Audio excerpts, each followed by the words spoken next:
नमस्कार साथीहरु, म राजु पौडेल। शेयर बजारमा लागेर आफूले सिकेका ज्ञानहरू र अनुभवहरू तपाईहरुलाई पनि विभिन्न भिडियोहरू बनाएर शेयर गर्ने अभियान अन्तर्गत आज पनि म तपाईहरुलाई हाम्रो यो विश्वगुरु युट्युब च्यानलमा हार्दिक स्वागत गर्न चाहन्छु। तपाईहरुलाई थाहै छ निरन्तर रूपमा हामीले विभिन्न प्रकारका कम्पनीहरूको फोर्थ क्वार्टर रिपोर्ट प्रकाशन आइसकेपछि ती कम्पनीहरूको वित्तीय चिरफार गरेर ती कम्पनीहरूको वित्तीय अवस्था के छ र आगामी आर्थिक वर्ष 77-78 को नेट प्रफिटबाट कति प्रतिशतसम्म बोनस दिन सक्ने हैसियत राख्छन् भन्ने बारेमा विभिन्न कम्पनीहरू र विभिन्न सेक्टरहरूका टप 5 टप 8 भिडियोहरू लिएर तपाईहरु समक्ष प्रस्तुत भइसकेका छौं। आज हामीले नेपालको शेयर बजारमा कारोबार हुने बैंक सेक्टरको नम्बर 1 बैंकहरूको पनि बैंकको राजा भनेर शेयर बजारमा टाइगर भनेर चिनिने नबिल बैंक, जो नबिल बैंकले अहिलेसम्म आफ्नो ताजलाई गुमाउन परेको छैन, अहिले पनि उ एक नम्बर बैंकमै छ। त्यो बैंकको, त्यो नबिल बैंकको वित्तीय अवस्था के छ फोर्थ क्वार्टरको आधारमा र त्यो बैंकले आगामी आर्थिक वर्ष 77-78 को नेट प्रफिटबाट लगानीकर्तालाई कति प्रतिशतसम्म बोनस दिन सक्छ र भन्ने बारेमा जानकारी दिनुको साथसाथै नबिल बैंकको टेक्निकल एनालाइसिस गरेर अहिलेको अवस्थामा नबिल बैंकबाट हामी एक्जिट हुने हो कि अथवा एन्ट्री हुने हो कि अथवा होल्ड गरेर बस्ने भनेर ट्रेडिङ गर्ने साथीहरूको लागि पनि महत्त्वपूर्ण जानकारीमूलक भिडियो लिएर तपाईहरु समक्ष प्रस्तुत भएको छु। अब म तपाईहरुलाई नबिल बैंकको फोर्थ क्वार्टरको आधारमा रिपोर्टको चिरफार गर्नुको साथै टेक्निकल एनालाइसिस गरेर विभिन्न महत्त्वपूर्ण कुरा जानकारी दिन गइराखेको छु। अब नबिल बैंक भन्ने जुन बैंक छ, मैले अघि नै भने यो बैंक कमर्सियल बैंकहरू मध्येबाट यो सिंह बैंक हो, टाइगर बैंक भनेर चिनिन्छ। एकदमै बलियो बैंकको रूपमा यसलाई देखिएको छ अहिलेसम्मको अवस्थामा हेर्दाखेरि। अब नबिल बैंकको फोर्थ क्वार्टरको रिपोर्ट प्रकाशन गरिसकेपछि यसका विभिन्न वित्तीय सूचाङ्कहरूको अवस्था के छ भनेर हामी तपाईहरुलाई जानकारी दिन गइराखेका छौं। भिडियो ध्यान दिएर हेर्नु होला, स्किप नगरिकन हेर्नुभयो भने धेरै कुराहरू सिक्न सक्नुहुनेछ। सेक्टर चाहिँ यो कमर्सियल बैंक भित्र पर्यो भने यसको शेयर आउटस्ट्यान्डिङ 13 करोड 84 लाख 44,510 किता यसको शेयर बजारमा लिस्टिङ छ भने हिजोको यसको क्लोजिङ प्राइसमा चाहिँ 1495 मा यो बन्द भएको रहेछ भने 180 दिनको एभरेज प्राइस यसको 1328.85 रहेछ भने यसको चाहिँ 52 विक हाई 1519 सम्म पुगेको रहेछ भने 52 विक लो चाहिँ 817 सम्म आएको रहेछ र फियर एन्ड ग्रिड मिटरबाट हेर्दाखेरि यो बैंक अवस्था अहिले कहाँ छ भनेर हामी तपाईहरुलाई जानकारी गराउन गइराखेका छौं। यो बैंक अहिले चाहिँ बुलको चाहिँ 74.96 को अवस्थामा छ। यसबाट हामी के बुझ्छौं त भन्दा यो एक्सट्रिम बुलमा प्रवेश गरेको छैन, बुलमै छ। अहिले पनि यो बैंकको मार्केट प्राइस बुलमै बसिराखेको छ भन्ने कुरा यहाँबाट देखिन्छ भने यो फेयर एन्ड ग्रिड मिटरको अवस्थाबाट हामीले हेर्दाखेरि यस्तो अवस्था छ भने अर्को मार्केट क्यापिटलाइजेसन भन्ने तपाईहरुले बुझिसक्नु भएको छ। टोटल मार्केट क्यापिटलाइजेसन जसको यसको शेयर आउटस्ट्यान्डिङ इन्टु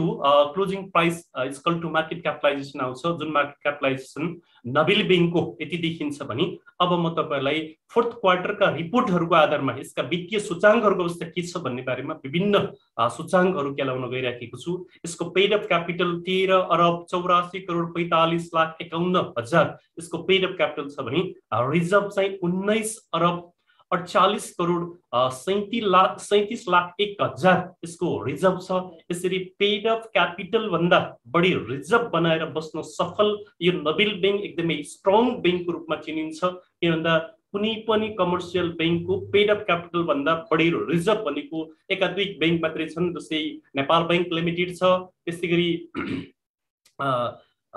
दोस्रोमा चाहिँ यही नबिल बैंक छ। यसरी नबिल बैंकलाई हेर्दाखेरि हामी यसको रिजर्भबाट के थाहा पाउँछौं भन्दा यो स्ट्रङ बैंक हो, यसले आर्थिक वर्षहरूमा राम्रै रिटर्न लगानीकर्तालाई दिन सक्छ भन्ने कुरा यो रिजर्भबाट हामी देख्न सक्छौं भने नेट इन्ट्रेस्ट इन्कममा यसले यति आर्जन गरेछ। फोर्थ क्वार्टरसम्म आइपुग्दा जुन नेट इन्ट्रेस्ट इन्कम थर्ड क्वार्टरमा भन्दा फोर्थ क्वार्टरमा 13.7% ले इन्क्रिज गर्न सफल भएछ, यसको ग्रोथ भएछ भने यता इयर टु इयर गत वर्षको फोर्थ क्वार्टरमा भन्दा यो वर्षको फोर्थ क्वार्टरमा 10.06% ले यसले इन्क्रिज गर्न सफल भएछ भने अपरेटिङ इन्कम यति देखिन्छ। यसको जुन अपरेटिङ इन्कम 8.89% ले क्वार्टर टु क्वार्टरमा ग्रोथ गर्न सफल भएछ भने यता इयर टु इयरमा 23.82% ले ग्रोथ गर्न सफल भएको रहेछ भने प्रॉफिट बिफोर प्रोभिजन यति देखिन्छ, जुन प्रोभिजन क्वार्टर टु क्वार्टरमा 5.49% ले ग्रोथ गर्न सफल भएछ भने हामीले इयर टु इयरबाट कम्पेयर गर्दाखेरि 21.52% ले ग्रोथ गर्न सफल भएको रहेछ। त्यसैगरी अपरेटिङ प्रफिट चाहिँ यति देखिदो रहेछ यसको जुन अपरेटिङ प्रफिट क्वार्टर टु क्वार्टरबाट हेर्दाखेरि -7.9% ले डिक्लाइन भएछ भने इयर टु इयरबाट हेर्दाखेरि 26.33% ले यसले इन्क्रिज गर्न सफल भएछ भने नेट प्रफिट जुन सबैभन्दा महत्त्वपूर्ण सूचाङ्कको रूपमा हामीले हेर्छौं यसको नेट प्रफिट फोर्थ क्वार्टरसम्म आइपुग्दाखेरि 4 अरब 50 करोड 44,38,000 यसले खुद नाफा आर्जन गर्न सफल भएछ जुन खुद नाफा थर्ड क्वार्टरमा भन्दा फोर्थ क्वार्टरमा -8.19% ले डिक्लाइन भएछ भने यता चाहिँ इयर टु इयरमा चाहिँ 26.29% ले ग्रोथ गर्न सफल भएछ। त्यसैगरी डिस्ट्रिब्युटेबल प्रफिट जो यसको वितरण योग्य नाफा छ त्यो वितरण योग्य नाफामा यसले चाहिँ 4 अरब 14 करोड 62,61,000 लगानीकर्तालाई चाह्यो भने यति नाफाले सजिलैसँग बाँड्न सक्ने अवस्था देखियो जुन नाफा वितरणमा पनि यसको क्वार्टर टु क्वार्टरमा चाहिँ -18.21% ले डिक्लाइन भएछ भने यता इयर टु इयरमा चाहिँ 36.28% ले इन्क्रिज भएछ। यसरी यसको क्वार्टर टु क्वार्टर ग्रोथमा चाहिँ तीनवटा सूचाङ्कमा डिक्लाइन भएछ जस्तै अपरेटिङ प्रफिट नेट प्रफिट र डिस्ट्रिब्युटेबल प्रफिटमा यसको थर्ड क्वार्टरमा भन्दा फोर्थ क्वार्टरमा ह्रास आएछ भने यता इयर टु इयरमा सबै इन्डिकेटरमा यसले राम्रो ग्रोथ गरेको छ। यसबाट यो बैंकको ग्रोथ राम्रो छ भन्ने कुरा यहाँबाट हामीले तपाईलाई जानकारी गराउन सक्छौं भने अरु वित्तीय सूचाङ्कहरुको अवस्था के छ भनेर पनि हामी तपाईलाई जानकारी गराउनु पर्ने हुन्छ। जस्तै ईपीएस एनुअलाइज ईपीएस 32.54 छ वार्षिक ईपीएस भने यसले वितरण गर्न सक्ने ईपीएस 29.95 छ। अब हामीले यही ईपीएसबाट आर्थिक वर्ष 77-78 को नेट प्रफिटबाट लगानीकर्तालाई कति प्रतिशतसम्म यसले बोनस दिन सक्छ भन्ने कुरा तपाईलाई सजिलैसँग जानकारी गराउन सक्छौं। यसको चाहिँ यही वर्षको नाफाबाट मात्रै यसले 30% सम्म लगानीकर्तालाई सजिलैसँग बोनस दिन सक्ने हैसियत बनाएर यो बसेको छ र आगामी वर्षमा यसबाट हामीले कति प्रतिशतको आशा गर्ने त भन्दा डिभिडेन्डको भन्दा 30% सम्मको आशा गर्न सक्छौं। तर यो कम्पनीले रिजर्भबाट तानेर बढी बोनस दिन पनि सक्ने अवस्था रहिराखेको छ किनकि भन्दा माथि रिजर्भ तपाईले देखिसक्नुभयो। यसरी हामीले यो कम्पनीको बोनस दर कति आउँछ कति पाइन्छ यो कम्पनीको शेयरमा लगानी गर्यो भन्ने कुरा तपाईहरुको जुन जिज्ञासा छ त्यो जिज्ञासा यहाँबाट मेटियो होला भन्ने लाग्दछ। यसले कम्तीमा पनि 30% आर्थिक वर्ष 77-78 को नेट प्रफिटबाट लगानीकर्तालाई बोनस दिन सक्छ भन्ने कुरा यहाँबाट देखिन्छ भने पी रेशियो चाहिँ 45.94 छ, बुक भ्यालु चाहिँ 240.73 छ, यो चाहिँ 200 भन्दा माथि भएको एकदमै बेस्ट मानिन्छ। आरओई 13.52 छ भने पीईजी 2.49 छ, यो 1 बिलो 1 भएको बेस्ट मानिन्छ। यसबाट यसको प्राइस ओभर भ्यालुड हुन लागेको हो कि भन्ने संकेत पनि गर्छ भने पीबीबी 6.21 छ भने पीबीपीई 28.29 छ। यसरी विभिन्न सूचाङ्कहरु अरु बाँकी सूचाङ्क पनि हामी यहाँबाट तपाईलाई देखाउन चाहन्छौं। जस्तै कार भन्ने एउटा सूचाङ्क कमर्सियल बैंकमा हेर्नै पर्ने हुन्छ जो 10% मेन्टेन गर्नुपर्छ भनेर नेपाल राष्ट्र बैंकले कमर्सियल बैंकलाई निर्देशन गरेको हुन्छ। जुन कार 12.69% छ यसमानेमा यो कम्पनी यो बैंक एकदमै स्ट्यान्डर्ड लेभलमा छ भन्ने कुरा बुझिन्छ भने एनपीएल चाहिँ जो नन परफर्मिङ लोन छ त्यो 5% भन्दा बिलो भएको बेस्ट मानिन्छ जुन 0.78% छ भने कस्ट अफ फन्ड 4.41% छ। क्रेडिट टु डिपोजिट रेशियो जो 80 बिलो सीडी रेशियो 80 बिलो भएको बेस्ट मानिन्छ जुन 79.22% छ भने बेस रेट चाहिँ यसको 5.86 छ जुन बेस रेट गत क्वार्टरमा भन्दा यो क्वार्टरमा घटेको पाइन्छ भने इन्ट्रेस्ट स्प्रेड रेट चाहिँ 3.79% छ। यसबाट यसका विभिन्न सूचाङ्कहरुको अवस्था यस्तो छ भन्ने कुरा हामीले यहाँबाट तपाईलाई जानकारी गरायो भने अब यसको डिभिडेन्ड हिस्ट्री कस्तो छ भनेर पनि तपाईलाई हामीले जानकारी गराउन चाहन्छौं। यसले कति प्रतिशत कुन वर्षमा दिएको छ लगानीकर्तालाई डिभिडेन्ड भन्ने कुरा पनि हामी तपाईलाई जानकारी गराउन चाहन्छौं। जस्तै 76-77 बाट यसले 1.76% क्याश र बोनस 33.50% बोनस दिएको रहेछ भने 75-76 बाट 22% क्याश र 12% बोनस, त्यसैगरी 74-75 मा पनि 22 क्याश र 12 बोनस दिएको रहेछ भने 73-74 मा 18% क्याश र 30% बोनस दिएको रहेछ। 72-73 मा 15 क्याश र 30 बोनस दिएको रहेछ। 71-72 मा 6.14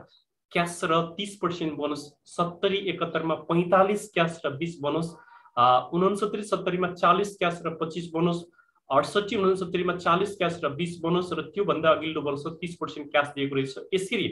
यसको डिभिडेन्ड हिस्ट्री हेर्दाखेरि अत्यन्तै लोभलाग्दो हिस्ट्री छ। विभिन्न वर्षमा यसले राम्रो डिभिडेन्ड लगानीकर्तालाई मिलाएर क्यास र बोनस मिलाएर दिएको देखिन्छ। यसरी तपाईहरुले अब यो नबिल बैंकको शेयरमा लगानी गरेर बस्नु भएको छ भने अब यसले आर्थिक वर्ष 77-78 को नेट प्रॉफिटबाट तपाईहरुलाई कम्तीमा पनि 30% डिभिडेन्ड सजिलैसँग दिन सक्छ भन्ने आशा लिएर बस्नु होला। र विभिन्न वित्तीय सूचाङ्कबाट हेर्दाखेरि यो कम्पनी ज्यादै बलियो छ, ग्रोथ निरन्तर यसको बढिराखेको छ। त्यसकारण यो कम्पनीमा लगानी गरेका लगानीकर्ताहरू डराउनु पर्दैन। Mid term, long term, forever investor भएर लगानी गर्न सक्नुहुन्छ। यो कम्पनीमा ट्रेडिङ गर्नुभन्दा पनि लङ टर्म, मिड टर्म र फरएभर इन्भेस्टरको रूपमा यो कम्पनीको शेयर छान्दाखेरि उपयुक्त हुन्छ भन्ने मलाई लाग्दछ। अब कति बेला हामी यो कम्पनीको शेयरमा खरिद गरेर इन्ट्री हुने भन्ने कुरा म तपाईहरुलाई टेक्निकल एनालाइसिसबाट अहिले इन्ट्री हुने बेला छ कि अथवा एक्जिट हुने बेला छ कि अथवा होल्ड गरेर बस्ने बेला छ भन्ने जो ट्रेडर साथीहरु हुनुहुन्छ उहाँ साथीहरुको लागि फेरि म टेक्निकल एनालाइसिसबाट यसको चिरफार गर्ने कोसिस गर्दै छु। अब टेक्निकल एनालाइसिसबाट हामी सुरुमा यो बोलिन्जर बैंड जुन छ, यो बोलिन्जर बैंड यहाँबाट निरन्तर फोक्दै गइरहेको थियो। जब यो बोलिन्जर बैंडको अपर बैंडमा क्यान्डलहरु निरन्तर बनिराखेका थिए, यसबाट हामीले चाहिँ ओभरबोट भन्ने बुझिन्छ। यो माथिल्लो यो अपर बैंडको यो लाइन भन्दा माथि क्यान्डलहरु बने भने ओभरबोट भन्ने सुनिन्छ, बुझिन्छ। र यो क्यान्डल जब या यस्तो क्यान्डलहरु यो इन्भर्टेड हेम्बर क्यान्डल बन्यो, त्यसपछि स्पिनिङ टप अथवा डोजी क्यान्डल जस्तो बनेर रातो क्यान्डल बनेर तलतिर क्यान्डलहरु बन्न थाले। त्यसपछि यो साइडवेजमा गएको देखिन्छ, निरन्तर रूपमा एउटै लेभलमा हिँडेको देखिन्छ। र बोलिन्जर बैंड जुन छ, यो बोलिन्जर बैंड पनि खुम्चिन थालेको छ, बेलुन फुलाएर बेलुन खुम्चिए जस्तो देखिराखेको छ। यसबाट के देखिन्छ त भन्दा यो केही समय अझ साइडवेजमा जान सक्ने अथवा करेक्सनमा आउन सक्ने अवस्था देखिराखेको छ। यो 5 डेज मुभिङ एभरेज पनि तलतिर 20 डेज मुभिङ एभरेजलाई छुन आइसकेको छ। अब तपाईहरु यदि ट्रेडर साथी हो भने यो 5 डेज मुभिङ एभरेजले जब 20 डेज मुभिङ एभरेजलाई माथिबाट काटेर तलतिर झर्छ, डेट क्रस ओभर गर्छ, त्यति बेला हामी एक्जिट हुने भन्ने कुरा यो टेक्निकल एनालाइसिसबाट हामी तपाईहरुलाई बुझाउन चाहन्छौं। अब अहिले चाहिँ तपाईहरु कि त यहाँ एक्जिट हुनु पर्थ्यो यतातिर,